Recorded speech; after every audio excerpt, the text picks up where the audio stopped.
I'm out here bundled up like it is the middle of winter. I really am, and it's like 85 degrees outside, but that's besides the point. We've got a lot of NBA going on. We are 2 weeks out from Thanksgiving. Lots going on and nothing makes sense. That's kind of going to be the vibe of this entire NBA episode is like, what is going on in the NBA? Do we like, is this the season of weirdness for everybody? Because teams that are in first, we didn't think we were going to be in first, and teams that were bad, we didn't, or are bad, we didn't think we were going to be bad. So that's going to be the vibe. But we did get the NBA City Edition jerseys, so I figured we could warm up with that. You know, we were talking about that earlier off camera, and I'm going to add the screen onto the camera, which we do have a YouTube version. So if anybody wants to watch us give our reviews, you can always find us on YouTube. That's at Drive and Dish NBA. So we'll pull up the NBA store, if you will. Oh, you got the store. Wow, you even got the graphic. I would say I think Oh, NBA's no. got the graphic, but I got the whole thing. You want this one? It's $119.99. no, I don't want that Warriors jersey, and they knew what they were doing by putting Steph Curry out there. I don't know about that one. I appreciate that they tried to do something different, but I'm not really rolling with it. Yeah, it's like the rose at the bottom. I like the design. I like it more than others. I guess that's the best way I could be nice about it. Yeah, that feels like the it was just patronizing so bad. I appreciate it. The Celtics ones are fine. They're you know they're not super different. I guess I guess the font's a little different. The green is a little bit darker. It's not bad. But can we agree, like, cursive is like nobody does cursive anymore. Like, it's kind of over. We don't do cursive. Yeah, Get over it. come on. You can do cursive on jerseys. This is different. No, I don't want cursive. It makes it harder to read for me. Just don't do it. I'm good without it. The Suns go with that, like, That's that baby blue. Yeah, that's a miss to me. 100% pass. I'm good. If Yeah, it's the Suns, I want it to be a black jersey, or, you know, I want the Suns colors. You know what I'm saying? Like, give me like turquoise. Like, it's not even the color, but like I don't like the logo on the front like that. Yeah. It doesn't work or the for me. basketball I'm not a Sun. big fan Yeah. at all. So then we go down a little bit more. Dallas. It gives off weird, like I get what they did with like the shadow behind Dallas, and the 77 is specifically for Luka's jersey, but like I don't know, it like messes with my eyes a little bit. It doesn't feel that much different from ones they've done in the past, right? Like it just feels safe. Like it's a good jersey. I don't mind it. Like it's definitely not ugly. It just it feels like it's much similar to all the other City jerseys that they've done before. This is way better. Sorry, I fixed what I was trying to do. You're going it straight down. I was just making sure we're all good there. No, I wanted to get it bigger on the screen. So this is good. That makes sense. I kind of like Milwaukee's design on the side. I don't care for the rest of the jersey. So I saw it on court and I liked it a lot more. Okay. I'll say this. Like I think having seen it on court now, I like the side stripe like you talked about there works really well. Yeah, I mean it's obviously a little bit different for a Bucks jersey, but I like the royal blue. I kind of like the angle of that stripe is interesting too. How it's got that M cut right there essentially. Like I'm assuming that's for Milwaukee. I didn't watch the City Edition releases for everybody, full disclosure. But so essentially, I like these. If you watch it all the way down, they're just going, Which, I mean, they've won a lot of games. So I guess if you're watching the Bucks, you might be going, we're winning a lot right now. So that kind of works. These Portland ones are interesting, man. I like it. They grew on me though, for sure. I didn't know what I felt about the color scheme. Like I didn't know how I just like the aqua with the black. The more I look at it, the more I like it. I like the stripe across, but like you were saying, I'm having trouble with the color scheme of it a little more than I thought I would. It reminds me of like the old Mariners jerseys up in Seattle back in the way. Yeah. Which I mean, obviously like Portland and Seattle are kind of rivals at times too. So, but you know, still same the Pacific Northwest vibes overall. But no, I definitely like that one. I like these Atlanta ones. They nailed it. Atlanta, I really like the script. I like the Georgia Peach. You know, all the color scheme what is the word I'm looking for? Just the way they made it work, I guess, the way they put it in the jersey, ingrained it, I guess. That's not the word I'm looking for, but I I like think it. Atlanta is one of the real winners of these city year editions for sure. I agree. I think the A is like overachieving right now. Like we don't need that little like whatever's going on the No, left what are you there. talking? See, I like it. It makes it look distinguished. It's the because it's Atlanta. It's the A. You know, you I want the A know, to be I know, the. but just like maybe make it bold or put What's up something. with you in cursive, man? It's got one little squiggly line, and all of a sudden we got a problem with it. To me, it's like I don't know. Why is the A itself the only thing in cursive? Again, I get it because they're the A, but like it just I don't know. I I'm fine with everything but that little loop at the beginning. We don't need that loop, and I'm good. All right, we're gonna agree All to right, disagree. Hornets. Justin, if I say anything, I'm gonna get in trouble. So do you want to take So it? you're thinking that CLT right I think there. everybody's thinking. I watched Around the Horn the other day. Sarah Spain was talking about it at the end of the show. Like, listen, I don't know if that's the abbreviation you should have used there, Charlotte. Yeah, I'm going to bite my tongue.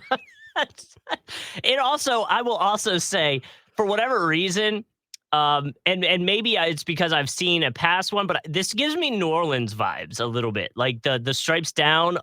So there's a little bit of that. I know the color scheme's not the same, but I thought Portland when I first saw this. After I thought something else. It's crazy because Charlotte, like those throwback Hornets jerseys, I should say, are some of the best in the league. Like Yep. they really have a great overall scheme. These are horrible. Like it's a complete miss to me. Yeah. So for the podcast listeners, on the front of the jersey, Yeah, it says CLT. CLT, like BLT, the sandwich. Which I watched a video, by the way, of two guys debating if BLTs are good or not. It was Whoa, wait. Who said they're bad? The guy's whole point was the BLT is like it's missing the last part of the sandwich. Like you need more deli meat or something. So it's like unfinished. That's an incorrect statement. I get what they're going for, but like, come on. I love it. Yeah, what? Who's slandering a BLT? Get a life. So like, obviously they went with like from Charlotte. They took the C, the L, and the T. There are other words that immediately pop in your head when you see that, and it's not Charlotte.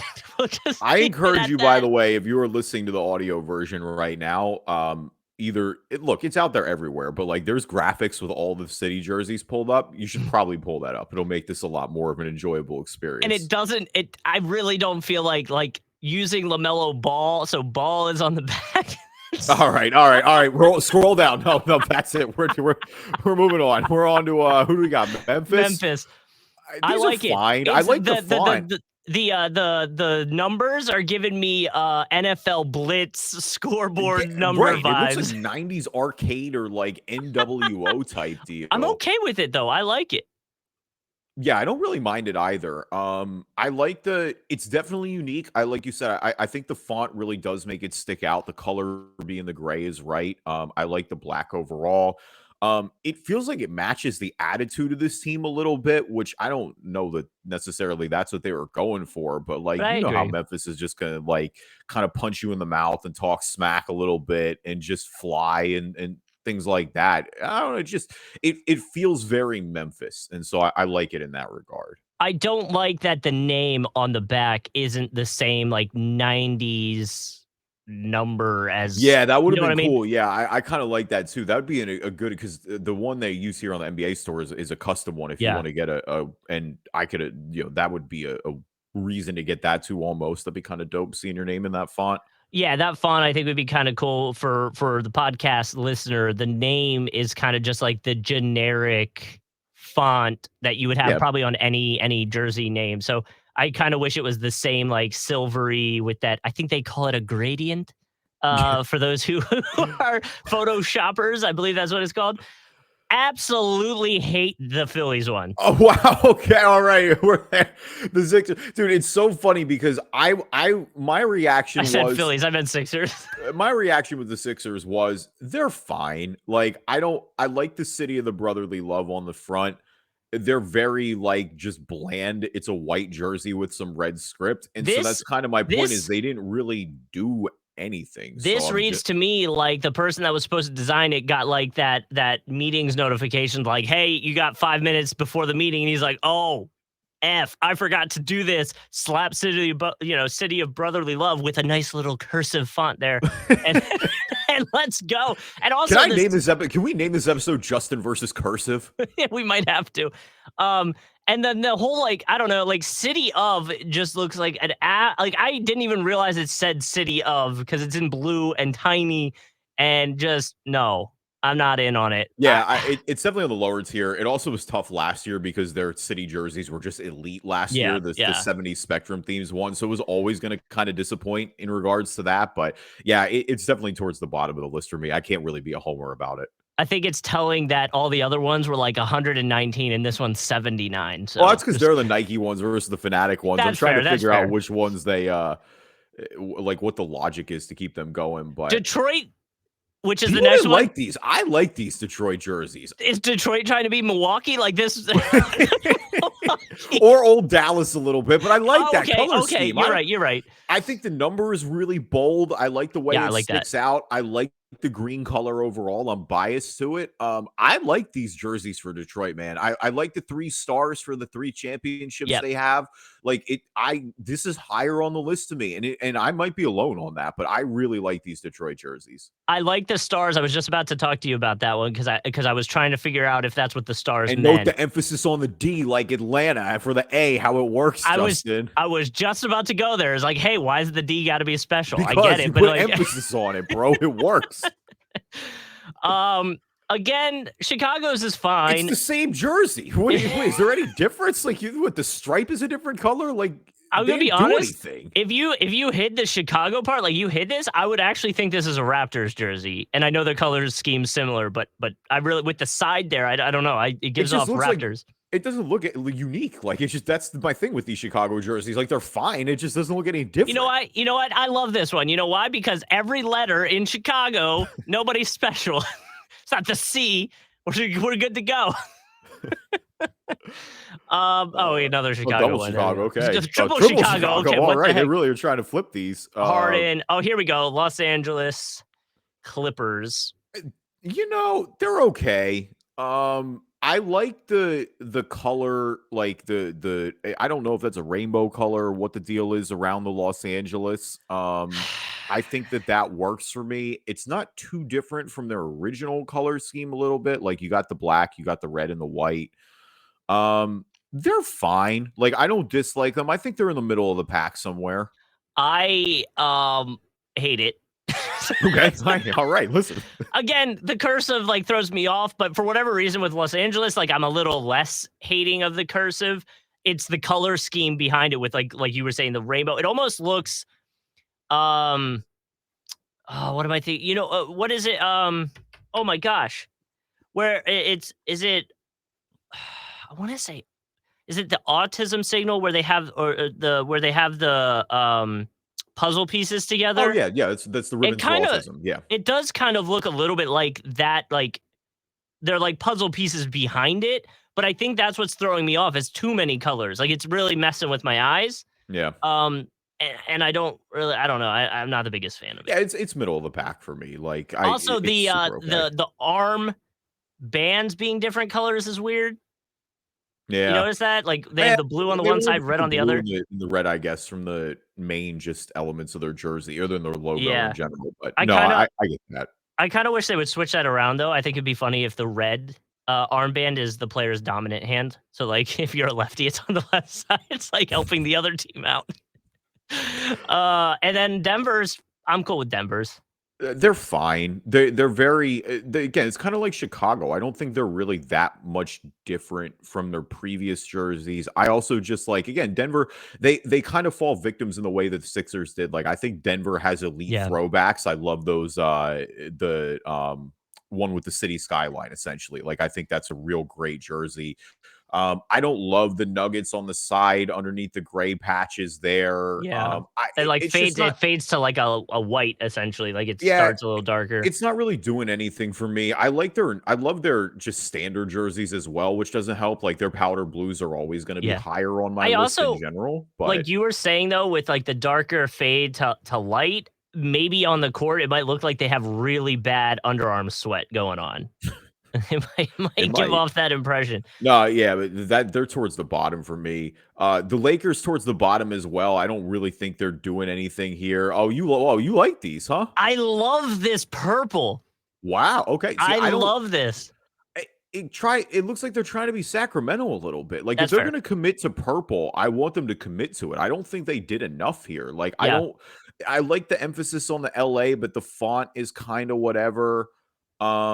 It's just a little too white almost. Like it feels like if they were going to go with the purple, because it's such a good color, I think Yeah. that they didn't make it purple enough. Like do something with the side band. There's nothing there. It's just all white. Yeah. The band they There's could not do even something like with the something side. lower other than the number or anything else on the back. Like there are none of those little accentuations. Like it's just very generic to me. The shadow, the like deep purple shadow on the black number. I think that's pretty cool. That's what I like. It does make it a little hard to read. But I don't know. I really like it. I also love Cleveland's.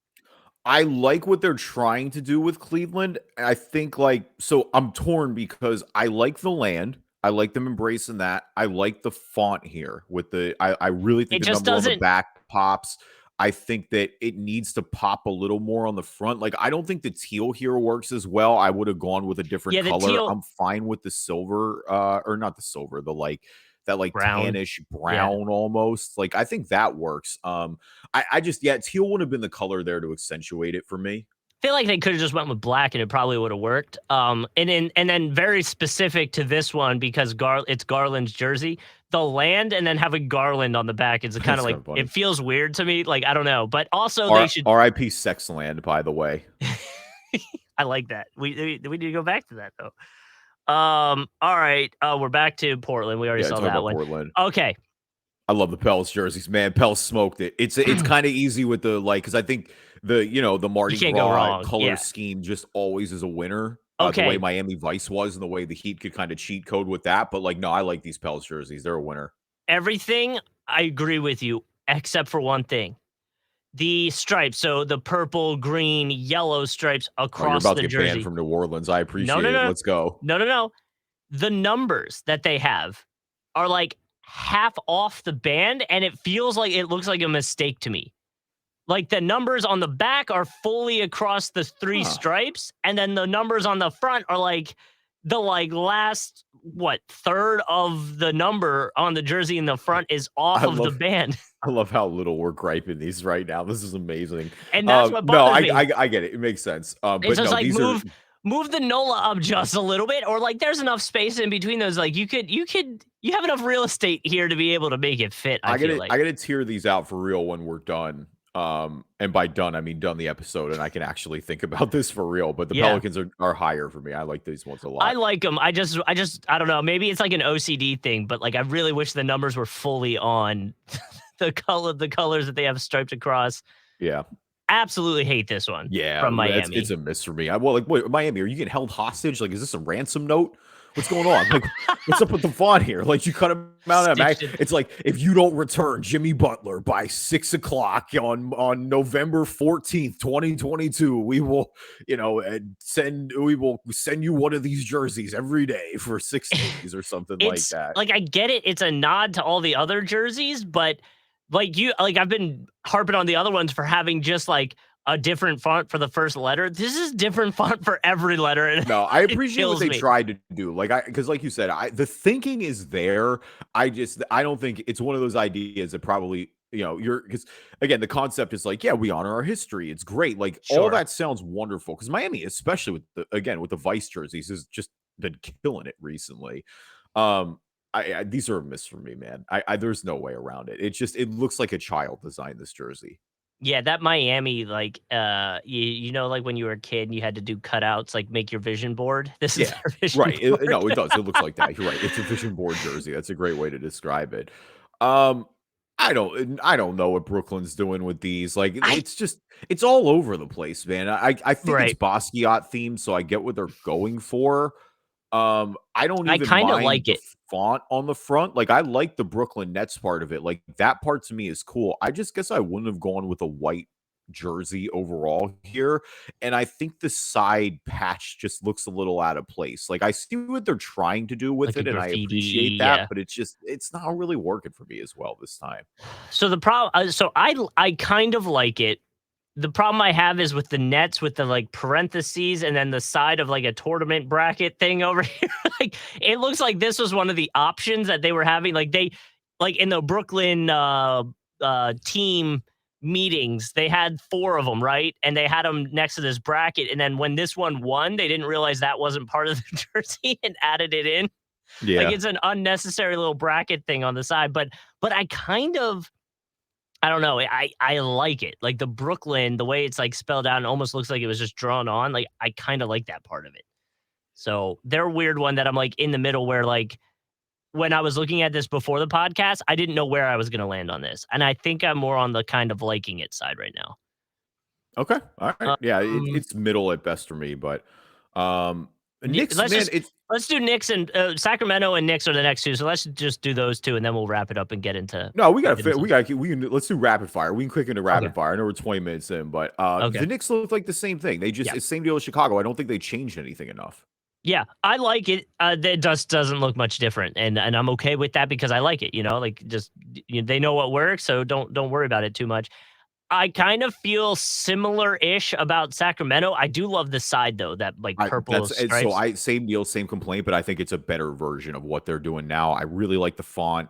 I like the purple accents on the Yeah, side. Like that would be the knock, is it's a little repetitive, like you said. But no, I like Sacramento's a lot. They're I'm higher for almost me. positive they talked to Minnesota, and Minnesota's like, "Oh, our gradient or whatever it's called is going to be horizontal," and they're like, "Okay, cool. Our gradient it's going to be vertical on the 5." Yeah. They just went the opposite with that, but I like it. It looks good. All right, who else? We already did Nola. There's only a couple left. We talk about Thunder. Boston. OKC, they're fine. I don't really like them. They kind of look like Detroit jerseys a little bit. They literally look exactly the same as the Knicks ones, except for a little blue streak. Yeah, like So kind of a pass. yeah, Definitely near okay. the bottom for me. The two I know we're missing, or they're going to come up eventually. Houston. Houston's are great. I like the throwbacks. That's the thing, is like I like the homage. I wish they almost went full in with it and had Yep. the older logo on there the way they Yep. did in the 90s. That would be my knock for that, but I do like that, paying homage there for It Houston looks for like sure. it looks like the lines are off a little Yeah, bit. it does a little bit. So Yeah. I don't know what's up with that. I also wish the lines gave more room on the back for the name. It looks like they're like kind of behind the name a little bit. But that's just like super picky stuff. So, but I do like the homage, the throwback homage. So I know we have the two that I'm thinking of that haven't come up yet, which I don't know how, is San Antonio. there we They're are. incredible. I like it. Fiesta jerseys are Yep. winners every time. I love the color scheme. I love the font. I love the fun pattern on the side. Like San Antonio, they're right at the top for me. Like that's basically as good as it gets in with the release this year. Other than the armbands being different, but I'm more about consistency. So like the orange on one, the pink on the other side, like maybe just go with all orange or whatever. That's Yeah, my and only complaint on that. I know, like we even talked. I think, are we near Washington? Washingtons are great if we get there eventually. Let's see. I think they're the last one Pacers. left.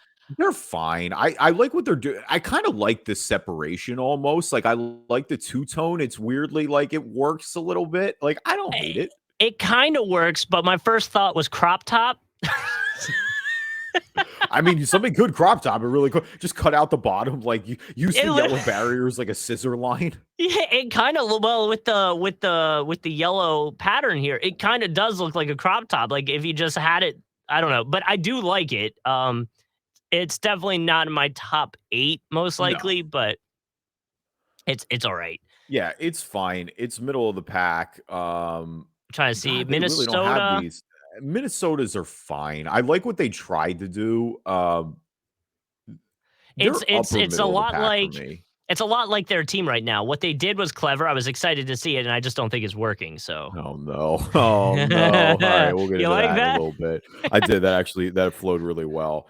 Oh, Um, I guess Washington's. I can look them up specifically. See yeah, if I I can. don't know Hold on. where Washington's is at. And maybe if they're not there, they're the only one right now where I'm like, yo, Washington's were nice. We got to See if it they were pulls the them up. pink ones this year. Yeah, where This one? Well, no, I mean, they don't have the jersey on there yet. I do love this pink No, that's what Washington I'm hoodie, saying. We got to though. get the jersey. Where? There it is. There, dude. I love that jersey, man. And maybe it's just because I like pink, but I think they really, really smoked it this year. I like it. I wish the I in Washington, the dot, wasn't the same color as the jersey. That kind of throws me off, but that's very picky. Yeah. They're at the But like top for this me. beanie, I would wear this, but we're in Florida and it doesn't get below like 80 degrees. So like that would be weird. But that's a dope beanie. Bro, it was 72 here yesterday. Like that was crazy for me. It's colder here today. Yeah, like this right here. Oh, we don't really got to talk about the weather too much, but the Jazz don't have a city edition uniform this year too. I thought that was kind of weird. Don't? I don't know. I looked that up. I'm like, is this the one team I know we didn't talk about? And we're about to talk about the Jazz later on. With the with kind of being the surprises this year as we transition to the actual basketball part of this episode now, like a half hour in. But yeah, who doesn't release a city jersey this year? Like that's very. I would have rather the Sixers not release a jersey than what they did release. It's not that bad, bro. Like it's not good, but like it's not like every time they wear them, I'm gonna be like, "Yo, what are you doing?" Like, I mean, that's probably what I'll be saying. Yeah, they should have kept last year's in the rotation full time. Yeah, like if you don't want to release another one, they could have just kept that too. Like, what if they did it? What if they did the jerseys like each year the fans have the decision, so they come out with a new one. And then that after they come out with a new one, the fans vote. Do you want to keep the old one or transition to this new one? And then, well, that's always the balance with jerseys when you nail them, right? Like think about, again, I don't want to keep using this as the example, but like go back to when Miami put their first Vice jerseys out, where you do genuinely have a question of this jersey is so great. Should we keep it all the time? Like why have that just be a one season thing? And I feel like, for like Raptors, I would imagine like if they left it up to a vote, like they would do the throwback purple jerseys all the time. Like I don't think, you know what I mean? Raptors got to commit to that, man. The Raptors' hesitation to not bring those Dino jerseys back is one of the weirdest things I've seen. Like everyone loves them. Like even that's the thing is it's like non-Toronto fans love those jerseys. Like that to me is one of the most common. Like that Vince Carter jersey is one of the most common. Like non-Philly jerseys, at least in this area, I'll see. Like when we lived in Florida, that would be one of the other. Like, whether it's Orlando, Miami. I mean, those are probably the main ones I saw. I mean, you literally saw Orlando, that. A lot of Magic, but a lot of Heat jerseys. You saw that one and like a Michael Jordan one. I feel like those are like the two most common that I see. The Michael Jordan jersey is like the Yankees hat level of it's just transcended. The LA Dodgers hat level of it's beyond. Sports at this point. It's pretty much a fashion statement at this point. Welcome everybody to the Driving Dish NBA podcast. Hopefully we're making a fashion statement today. Justin's, like you said, Justin's bundled up. He's a cozy boy. I'm even though it's colder up here, I'm doing t-shirt today. The classic Kevin Rafuse black Nike hat on the podcast. Anyway, hey, welcome everybody. I am Kevin Rafuse. Joining me as always, my co-host Justin Kuzart.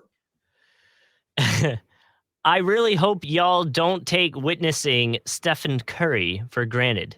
They shouldn't. I don't know who it is. Like my friends are getting mad at me because one of my friends they're just kind of Steph haters a little bit up here, and they're like, "Yo, how can you like all of a sudden be giving Steph his props all the time?" And I'm like, "Look, that Boston series was a masterpiece. Like you just got to appreciate it at this point. The dude's in his prime. He's changed the game, and I don't think like." Oh, I guess of all the players I have in my top 10 right now, like, I've only really got to witness two of their like main parts of their career like that with LeBron, with Steph Curry. Some of those other guys you don't get to appreciate as much. And so, for people our age, like definitely appreciate Steph because he is. I don't think we're not going to see guys like Steph just come around everyone next time. Steph has got to the point where anybody that can shoot the basketball at a great clip, they're like, "Oh, that's the next Steph Curry." That's fine. Yeah, no, they're not. No, it's not the same. It's different. But is that a Warrior? Or do we got somebody different? So, kind of. He was a Warrior. He won with the Warriors last year. Gary Payton II. No. Otto Porter. Hold on. Ready? Played college basketball for 3 years at Drexel, and then transferred to Louisville. For his final year of eligibility. I should know that, and I don't. I have no idea. At 30 years old, born in 1992, Damian Lee. Oh, okay. Yeah, shout out Damian Lee. I mean, we Mhm. talked a little bit about, and we will talk about Warriors a little bit because they're one of the teams that are again off to a slower start here. And we'll kind of talk about how much we're buying into that later on. But I mean, yeah, he's one of the guys that didn't play a huge role last year, but when you can count on, he's somebody that you could just count on to play the system. You know what I mean? Like he could come if he came in, you knew he was going to do his role well. And I think that's just a little bit of what the Warriors are missing. But again, we'll get into that a little bit. Which is We part of have, it because he's in Phoenix. like Justin said at the beginning of the episode, we're kind of going to talk about, we're well over 10 games in now for each of these teams, probably closer to 13 or 14. And so we're going to kind of talk about a little bit of a topsy-turvy start. A couple of teams that we thought would be in the tank race or near the top. A couple of teams that we thought maybe could win the whole thing are nowhere near that right now. You kind of start to have the debate of what's real and what's not. So we're going to get into that a little bit.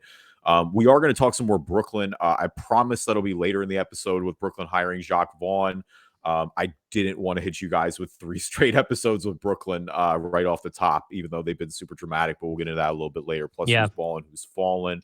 Y'all know the drill. Leave us a review on iTunes, good or bad. We'll read them on the podcast. If you're not an Apple user, Google Play Store, Spreaker, Spotify, TuneIn, Amazon Music, Spreaker, Stitcher, anywhere you can find a podcast, you will find us. Yep, and we are on YouTube. Like we said earlier in the episode when we were doing the jerseys, looking at the pictures of it, you can always find us on YouTube. Just search Drive and Dish NBA. We are looking for number 54. Yeah, there we go. Number 54. So what 53 was Artis Gilmore. That's a pretty good one. Obviously a Hall of Famer. We talked about that a little bit last week. Let me pull up 54 here real quick. There's nobody that jumps off the page. I feel like 54 is one of these weird ones, so I'm gonna have to do a little bit of a sell job here. Horace Grant. Okay, all right. Yeah, no, Horace Grant works. Probably the he wore fit. It says Chicago. Oh, I just clicked on it. Dang it. Where'd it go? I forget that Horace Grant wore 54? Did he really wear that his entire career? It's looks like he did. Wow. Bulls, Magic, okay. Oh, yeah, Supersonics, never Lakers. mind. No, yeah, 54. You got Horace Grant, 4-time all-defense second-team selection. He was an all-star. He won 3 rings with MJ and Scotty. He was on the Lakers early on with Kobe and Shaq. He was on a couple good Magic teams as well. So, yeah, no, never mind. Like, Artis Gilmore is a Hall of Famer, but like Horace Grant, he was a great player for a long time. Like, that's not a bad one at all if you're the Horace Grant of this podcast. If you wanted to, you can go with Popeye Jones as well. Yeah, not bad either. Either way, I went to Murray State. Him and John Moran. That's better than I thought it was going to be. Put it that way. Like I thought it was going to be kind of bleak. Where the 50s are a little weird sometimes. 55 is a little better because you got Mutombo too coming up. Patrick Patterson too, apparently. Yeah, I mean he's currently playing. Yeah, currently playing. Yeah, at least there you have somebody that's currently playing, so it's pretty cool too. But yeah, anyway, yeah, subscribe there on YouTube. Be Horace Grant. And now a word from our sponsors. So the NBA is being all kinds of weird. Teams, like we said, we thought were going to be good are not. Teams that we thought were going to be bad are not. Alluding to the Jazz being 10-4, number 1 in the Western Conference right now. I think Trailblazers sitting number 3 in the Western Conference right now is considered a surprise. But here we are. Lakers are quite literally tied for the worst record. I believe win percentage, they're a little bit higher than the Rockets because they played an extra game, but they're 2-10. I mean, it's not good for the Lakers. And some people might say we expected that because we kind of saw what we were working with last year, and here we are. But we're going to kind of do like a whole what is going on in the NBA breakdown to try to figure out why this year is being so weird. Yeah. It's funny because like if you look at the Eastern Conference right off rip, like that's probably the only place, at least at the top, where there's not really a surprise. Like Milwaukee is 10-2, Boston's 10-3. They've won 6 in a row as we're recording this podcast, beating Detroit last night. We're recording on Sunday, November 13th. I would say after the first 2, though, between 3, 4, and 5, maybe even 6, it's still a little like, weird. Huh? I think and those not saying the Cavs shouldn't be there, but I guess I had maybe thought it would take a second to click. Yeah, I agree with that as well. I think Yeah, my greater point is that those 2 are not really the surprise, but I'm No. I'm with you. I think you look at I mean, at least when you look at the East right now, like Cleveland and Atlanta may not be a surprise. Like both I think most people projected them to be pretty good. And I think that if anything, it was the gelling element that, Yes. people would be like, "Oh, okay, maybe we'll see how long it takes." Yeah. Toronto is gonna be interesting. So Washington is 5 right now at 7-6. Toronto's 6-6, or Toronto's 7-7, but Toronto's got a lot of injuries right now. Like Siakam, thankfully, isn't too bad. He's only going to miss about 2 weeks, but Precious Achua has he's got some torn ligaments in his ankle. He's going to be out indefinitely. I think their leading guy off the bench right now in terms of minutes. So that's definitely a big loss. It feels like they've missed somebody at every point of the season so far. So, that in particular, they've been off to one of the better starts, super scrappy as always. Just they looked like they were last year. Um, but I do think that's a little bit to overcome in the short term. But again, as long as Siakam is short term, that's the biggest thing there. Um, I mean, really on the downside, and again, we'll talk Brooklyn a little later, but it's like the Sixers are 6-7, Miami is 6-7. I think those are probably the 2 biggest surprises in the East right now. I mean, Miami, if you did this today, is out of the play-in game right now. Like that's a pretty crazy just sentiment. Um, Yeah. And I mean, and and that's the thing is I think but like I don't think that's going to be the end result. Like we're already starting to see them kind of put it together. They're 5-5 in their last 10. Again, I know that's, pretty much the entire season at this point, but it does feel like they're starting to turn it a little bit around now, at least from the Heat side. They're on a 2-game win streak. Um, so like from the Sixers and the Heat, yes, right now they're not good. But I think when everything kind of levels out and we maybe get a 20, 30, 40 game sample size, things look a little bit different and they're probably up back in that 5, 6, maybe even 4 or 3 range. Yeah, I mean, that's the thing too. It's funny, there were reports going around that they were trying to get, because Miami's been one of these teams pegged for Jay Crowder. Yeah. Return there, obviously really successful first time around, part of the team that made the finals in the bubble. They're saying Phoenix, if they want Crowder, would have to give up Max Strus, or Miami would have to give up Max Strus to get Jay Crowder. I see that would maybe, I think that stops the deal in its tracks. See, that is the one thing. Like, I just can't see Miami giving up Strus to get Jay Crowder. I know they really want Crowder back, but Yeah. like, I think Max Strus is one of the guys that they've been going in on this year. He's a big internal development candidate, played a lot of great minutes for them in the playoffs last year. And so I do wonder, like, it feels like if that was going to happen, it would have already. Um, Miami's had to deal with some injuries of their own too, kind of early on. So Mhm. I'm not super worried about them yet, but I mean, at least their injuries aren't quite the way the Sixers are right now. For example, like you've got Harden out for a month. That's a pretty big one to be without. I mean, they missed time with Embiid as well, like, as he's kind of been rounded in form. Now, he was great last night. He had 42 last night in a win against the Hawks. I think that was Yeah. kind of like one of those, Don't forget it's about me definitely games.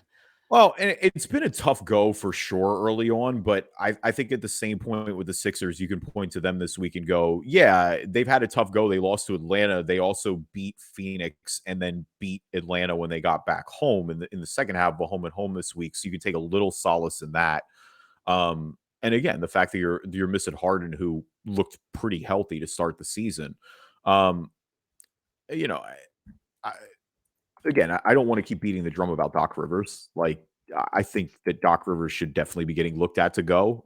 I joked because Doc had something. I don't know what happened last night, but Sam Cassell did the post game, and I was just like, wow. They're the Sixers' new coach. Like, there he is. Look at him getting some reps already for when they decide to move on. Well, and Of I think, of course, you I look don't think you look wins will help that either, but no, but you look at situations in the past, right? From coaches getting fired early on in the season.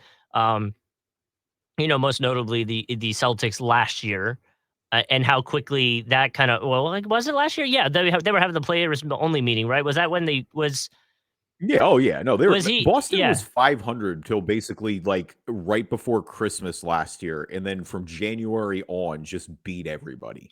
And then again, we're going to talk about the Nets, but they're going through it too. And we're already seeing like defensively, they're improving. And if you want to stay in the city of Philadelphia, it happened in baseball as well. And that kind of turned the season around a little bit as well. So, like, I feel like if you feel like you need to inject some energy into a roster who needs to get it done this year, maybe that's also an arguing point to do it, especially if you don't think Doc's working out. So, we'll see if it goes there. But I think a counterpoint to, saying the Heat, the Nets, the Sixers being so low down is if the East is going to be as tight as we thought it was going to be um, for the entire year, you don't have a lot of wiggle room. So being, under 500 already in this situation might put them in a situation where they can't get themselves back to a first or second seed area. And they might have to then have a rough matchup if all of them are trying to vie back into that 4, 5, 6 spot. Then you're getting matched up against a Bucks or a Celtics early on, and you may not want that. No, I mean, those would be the two you want to avoid at all costs in the first round. I mean, if you're coming in that play-in game and you got one of those two right away, like that's looking like a tough task. I mean, I said before the season started, I thought Milwaukee was the best team. I think Boston is right there with them. I mean, again, I'm still really wondering how anyone let Boston get Malcolm Brogdon Yeah. for virtually nothing, but that's neither here nor there. Um, Again, if I had I don't want to keep going back to Miami, but if I had a biggest concern with Miami, it's just Kyle Lowry. Like Kyle Lowry's averaging 13 points a game. I mean, he's at about 6 assists, but for some perspective, that's less than Jimmy Butler. I Hmm. mean, he's second on the team, but the percentages are pretty low overall, like just 40% from the field. I don't know. Like he doesn't look like the same player offensively, and he's not really a threat to shoot the three ball like that. Like he's just 34% from beyond the arc this season. They paid him a lot of money to just be better than that, to put it bluntly. Yeah. Like they're Yeah. just very heavily leaning on Jimmy Butler. Um, I mean, outside of, I mean, they've got 5 guys in double digits right now, but then even that, the bench is a little thin. I mean, Gabe Vincent's floating around like 10 points a game. Caleb Martin's there too, but yeah, it's tough. They're going to have to, it definitely feels like they're going to need a little bit more of an offensive punch from somewhere. And Going over West, the big surprise, everybody is Utah, right? I mean, Utah oh is yeah. 10-4.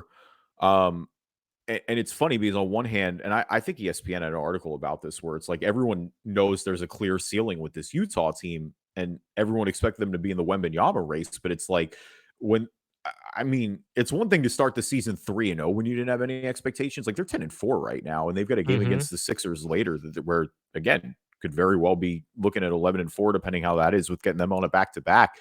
Um, I mean, on one hand, it's incredible if you're Danny Ainge, because right, because all the veteran guys there, it's like, man, you want to talk about playing yourself into value. Like you got to be looking at this trade deadline, getting ready to feast.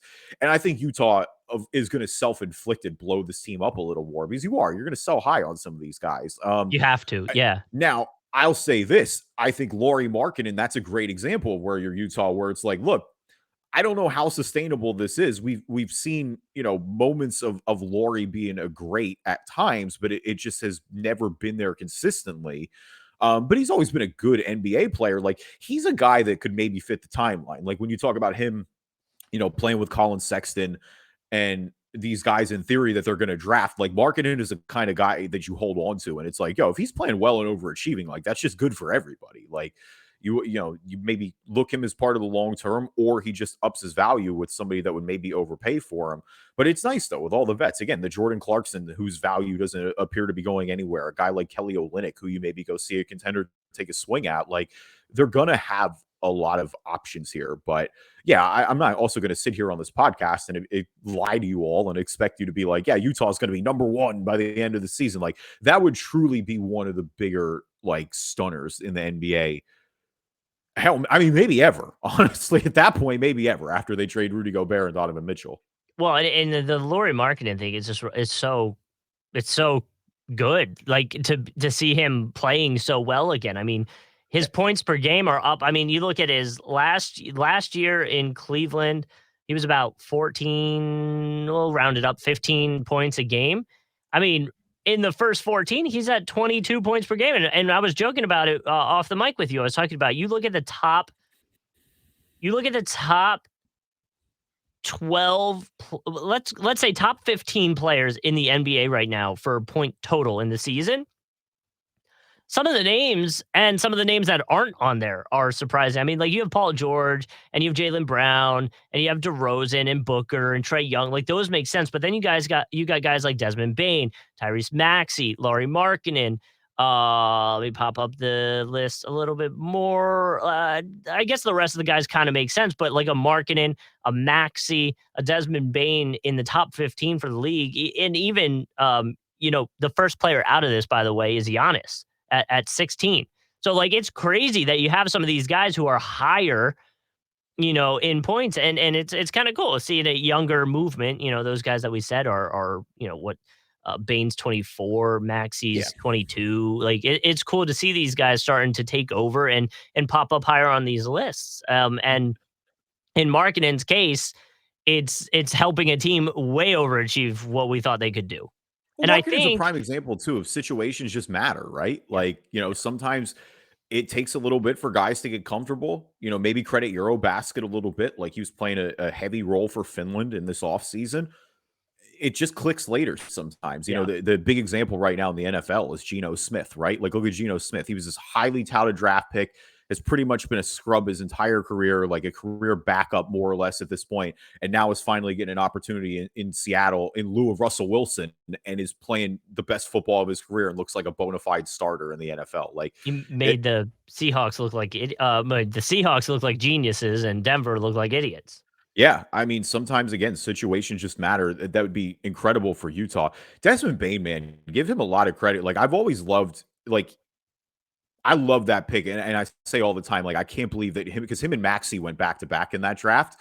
And it's just remarkable that those two were available at 21 and 22, like two good quality young players like that. Desmond Bain is just way more complete than I thought he was going to be. Like I always thought he was an excellent number 2 for Ja, but he really this year in particular has just looks like he's taking that step, and is a big reason why Memphis, like you want to look at one of the teams again that has handled their business so far. Memphis is right up there at top of the West. And I feel like last year when Ja was out and Desmond Bain and all them were kind of still winning with Ja out, I think I kind of remember there being a conversation of like, can these two guys be out there together? Like, can they do it together, or are they both too ball dominant? And it looks to be working pretty well right now. No, and they're both that's where my bad. I almost lost my train of thought there for a second. What I was about to say is that Jaren Jackson Jr., I believe he's listed as doubtful on the latest injury report, which I know everyone's like, oh, doubtful, so what? But I think that's the first time he's been upgraded from just complete out at this point. So, we're still a little bit away from Jaren Jackson Jr., but the Grizzlies are staying afloat without arguably their second best player. Like you're going to only get better once he gets back into the lineup. So, I think in terms of early on with Memphis, that's one of the teams that you can hang your hat on and say, we're staying afloat right now. And, that obviously Jackson Jr. is a lot different in terms of his role. Like it's not something that's easily made up. They don't have another, like Steven Adams is great, but you're not exactly expecting him to stretch the floor like that. So, the fact that they've been able to do what they've been done without him, you got to feel pretty good about that overall. You mentioned Paul George, and Paul George, I think, is the one thing for the Clippers where you're like, yeah, no, he's playing great right now. Like he looks like every bit of the superstar that we're paying him to be. I do that Kawhi Leonard situation is really worth monitoring. I mean, he's missing a lot of time already. Like, I want him to be on the floor. Like, the NBA is better with Kawhi Leonard on the floor, but it's a tough scene right now where it's like you do, again, as we get closer to December, like you start to have valid questions about how much he's going to be able to contribute this year, because the reality is, as great as Paul George is playing and as much as deep as they are, and as much as we like the rest of that roster, if they don't have Kawhi, that's a tough hill to climb coming out of the West. Yeah, and that's what we had talked about, is saying we thought the Clippers were a team that was potentially able to make some moves, and they're in the 8th seed right now. But we said that with the thought that everybody's 100% healthy. And if that's not the case, then that changes some things for the teams and where maybe some expectations are, I mean, we're at 2 games this year. Like, that's it. Like, we're 21 minutes a game. Like, we knew there were going to be restrictions, but him not playing at all still is a little concerning. And again, I mean, I know if you're Kawhi Leonard, like at the end of the day, you need him to play healthy playoff basketball. Like that's what this is all about for the Clippers. This team is built to win a title. They're not just trying to stay afloat and be the 8th seed, but it's it's sad, honestly, at this point. Like, because I do think it's at a point where, yeah, it's really concerning. Like, there's nothing else to say. Like, this was supposed to be the year where he's working his way back in. It's one thing to start the season on a minutes restriction. Like, I completely understand that. But if he can't get on the floor, you do start to wonder a little bit about what this looks like. That's one of the more I'd want to watch. Golden State, really, and I mean, they're kind of the only other one I want to hit here. Because I like the rest of it, I think will kind of normalize out a little bit. But with Golden State, I think that they're missing the vets like a lot with.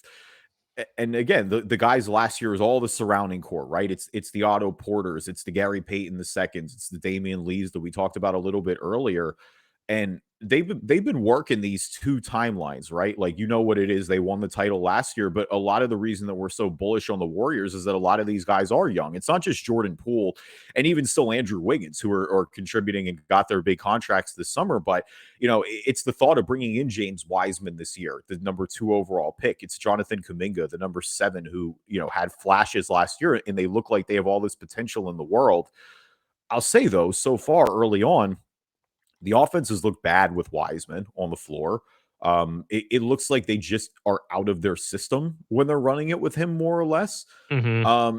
And even Kuminga, I think is going to be fine long term, but I still think it is more potential than actual ability at this point. Like, there are times where he's just looked lost out there. When Steph is playing this well, I do wonder at some point, like, you realize, or like, there's a reason to believe in both these two guys long term, like with Wiseman and Kuminga. Like, you think they can, and it's hard to just, like, I don't want to pull the plug and be like, you just move on from them casually, but it is tough when Steph is as good as he is right now and lighting the league on fire. I mean, it's him and Giannis. Like, I think Giannis is number 1 in my opinion, but like, Steph is 1A. And if somebody said Steph is 1, I wouldn't really be too upset about it. I don't think when he's at this level still, you can afford to still waste their prime. And like, look, the reality is Klay Thompson is declining a little bit. Draymond is Draymond. Like, I still think he does everything he does great on the defensive end, but like, obviously there's clear offensive limitations there at this point. This team just won a title. You don't want to jump off the cliff, but it's like, yeah, no, that depth loss looks to be like they were hoping to fill that with the young guys this year. And that's the reason that you would be bullish and optimistic on the Warriors. And just so far, it hasn't worked the way they would hoped it would. Well, and again, we're only 12 games in. But from an efficiency standpoint, just looking at the stats, there might be a little bit of a step back from Jordan Poole from points per game. His 3-point percentage is down from last year. Now, I know last year was a huge, upgrade. So it's still, it's not something to get super worried about or anything like that. But he, last year was 18.5 points per game. He was 36% 3-point shooting. This year he's at 15 points per game. And his field goal percentage is down from 44% to 41%, still good, but the 3-point percentage is 36 to 32. So like, he's not, it's a little bit down, which also, to your point, with no depth, like they maybe need those extra points per game or that to be a little more efficient percentage wise, Yeah, it's just the way that I don't know. It's the way the offense is stacked up, especially with Wiseman in particular. Like, I think the reason that people were higher is that the Warriors have never really had a traditional offensive center who could score like that. Like, obviously, Draymond is not anything near like a traditional 5. I mean, the closest thing they've had, I guess, is Andrew Bogut early on, right? But Bogut was never like, I don't think Bogut had the offensive upside that Wiseman looks like he could have. It's just like the sample sizes are brutal with Wiseman right now. Like, there's just no way around it. Like, the offense with him on the floor just plummets. It's like, I think it's the worst ranked league or offense in the league right now with him on the floor. It's been tough because it's a lot of injuries. It's been tough because frankly, there are just other picks that I think that look like they may have worked a little bit better. And you don't want to give up on these young guys because there's a school of thought that they are, your future, but you also, it's a delicate balance because you just can't waste Steph Curry years like this. Like, if you got a chance to get back in the finals, like, look, you don't just throw them away. Like, well, like you Steph said, is still Curry, very much in his prime. He's the type of player that you burn the boats for. Curry, I mean, yeah, I mean, it's shooting 65% field goal percentage right now, 55 from 3. Like, the dude is taking 12 three-pointers a game, but making 7 of them. Like, holy cow. And, like, when I say 55%, I'm pretty sure that's the highest in his career. I don't wanna outspeak, so I'm trying to wait till it pulls up. But, I mean, 55% is pretty damn high. Where is it? Okay, 50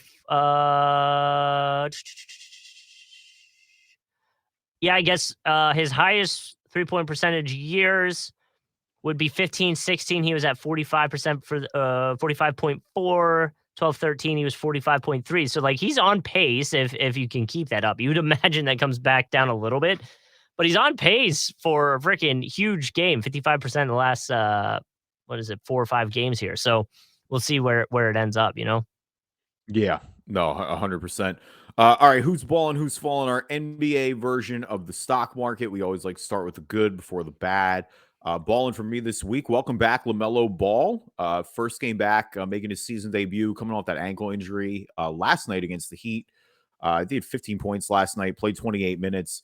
The Hornets are skidding a little bit. Only won 3 games on the season. Believe, including the loss last night, they've lost 8 in a row. Mhm. Getting LaMelo Ball back will be huge. 1-9 in their last 10. There's just not a lot of depth there, to put it bluntly. And they need their superstar back quickly if they're going to. I mean, I think Charlotte's going to be one of the worst teams in the NBA this year, which may not be the worst thing in the world again with the draft as talented as this one is. But regardless, LaMelo Ball's a fun player to watch, so it's good to see him back on the floor. Yeah, and they wanted him back. He's the exciting reason. He's the ticket seller of the team too. So from like a, wanting to go to the game and watch it Yeah, standpoint, that probably helps things a little bit as well. yeah, without a I'm doubt. I am pulling up my one stat that I wanted to pull up for my ballin, which is going out to Spencer Dinwiddie, who is Okay. having a phenomenal three-point shooting season. I was trying to pull up the thing I wanted to say, but StatMuse put this out the other night. He was 6 for 8 from 3. He is over the last 3 games, 17 threes made in those 3 games at 56% three-point shooting. So Dinwiddie has been, I know Luka's getting all the love because he's been balling out of control and probably in at least in the top 2 contenders right now for MVP. But Dinwiddie's a big part of that. Yeah, no, 100%. I mean, Christian Wood's off to a good Mhm. six-man campaign as well. But yeah, they need Dinwiddie. I mean, that's the reality is when you lose Jalen Brunson, you need we know what Luke has done. Like his usage rate is insane this year. I think he had like a 40-point triple-double the other night. Yep. Like just let that man cook, but you need the secondary guys to be going as well.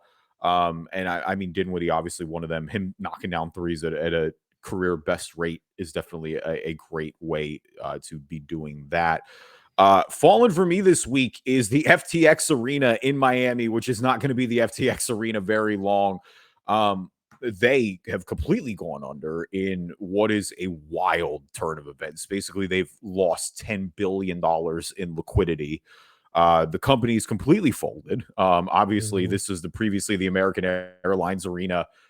They can't really afford to keep it named like that anymore. My favorite part, though, is when their CEO asked for a $9.4 billion bailout, and it's like, same, bud, like same. Can I get one of Right. those too? Right. Uh, but no, yeah, it was yeah, very short-lived tenure for the FTX Arena. It looks like it's gonna be coming to an end here. Well, and I think one of my favorite things we've done here in Jacksonville when the Jag Stadium has to get a rename, nothing is more fun than putting it out on social media, being like, "What should the new name be?" And then everyone's that's mad at the team for something comes up with a new name, and it's just like perfect. It's so much fun. So we'll see where it ends up, but it's not good times for FTX. We'll just put that out there. My No, no fallen doubt. my fallen is going to the Wolves, the Timberwolves a little bit. Um, Not necessarily living up to the situation or what we were hoping for with the big moves the offseason. They're 5-8, currently in 13th in the West. And Chris Vernon puts this tweet out saying that seeing the Wolves in person is jarring. That spirit they had when last saw them in the playoffs last year is gone. They hardly speak to one another, and when they do, it's usually met with an eye roll.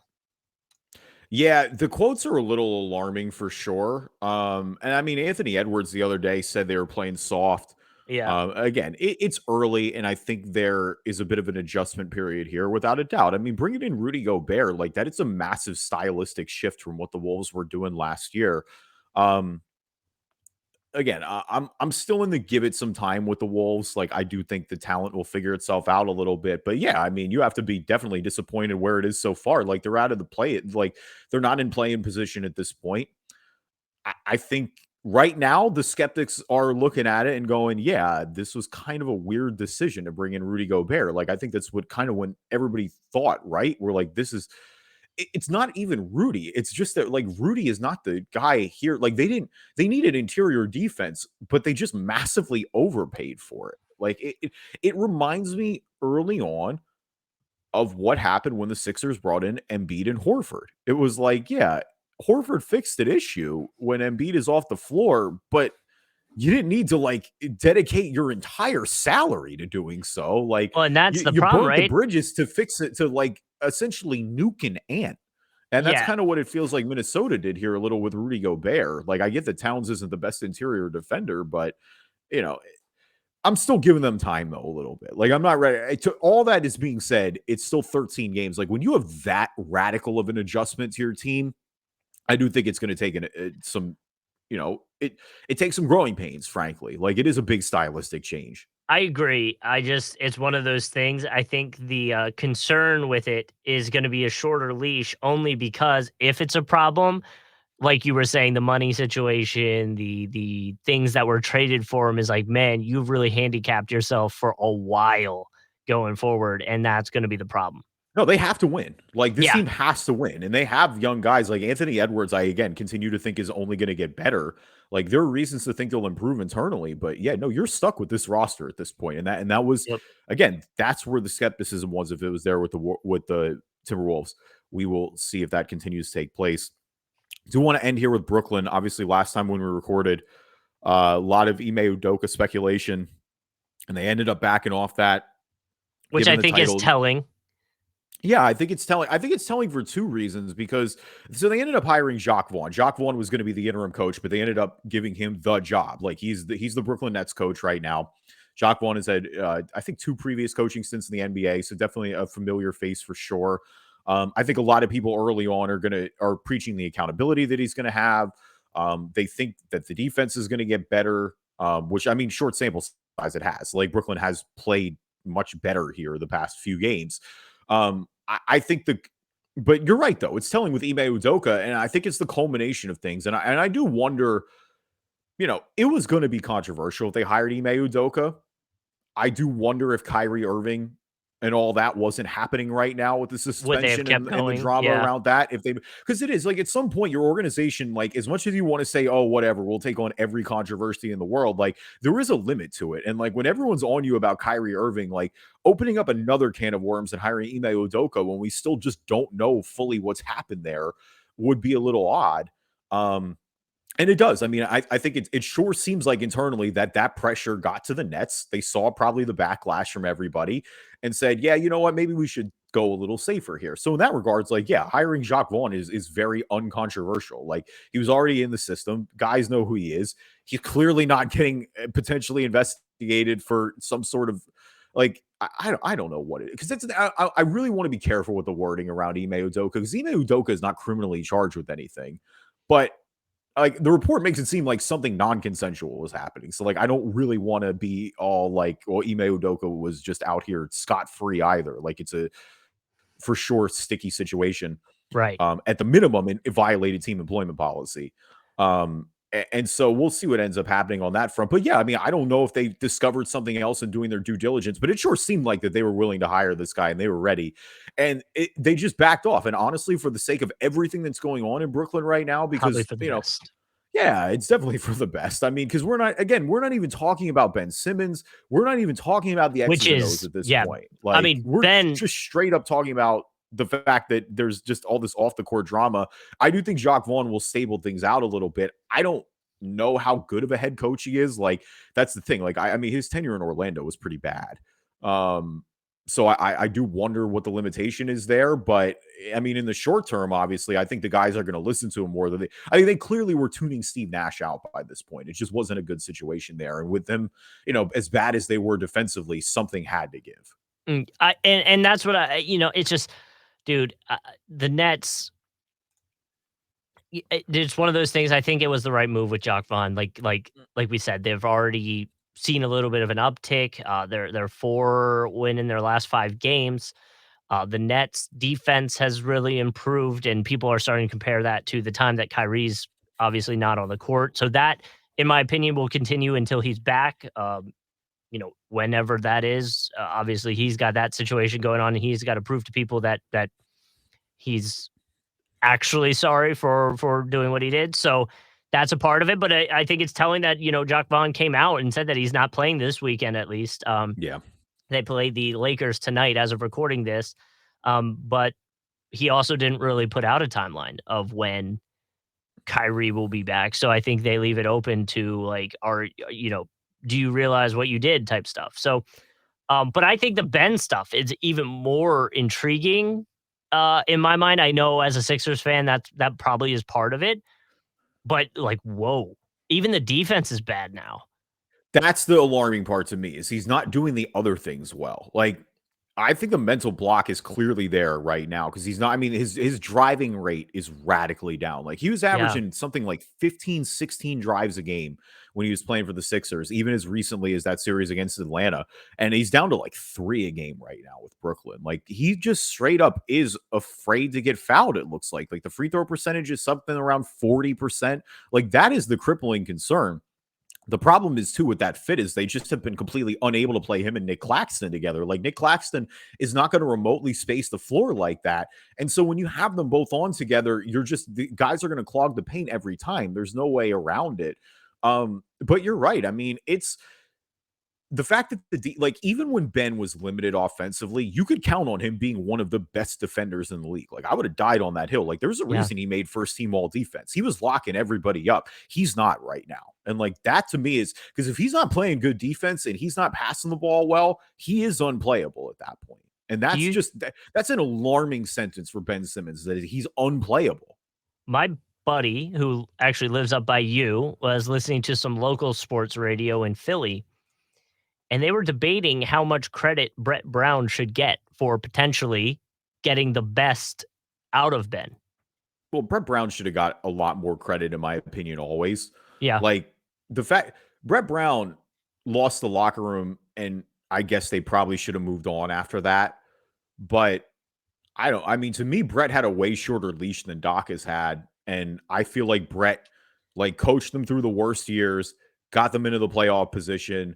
Like, to me, it was, and I mean, even with Jimmy, like, to me, the closest they ever got to winning a title was under Brett Brown. Yeah. I think there's that a little bit with Ben Simmons. I just think, dude, it's totally inflicted with Ben Simmons. Like,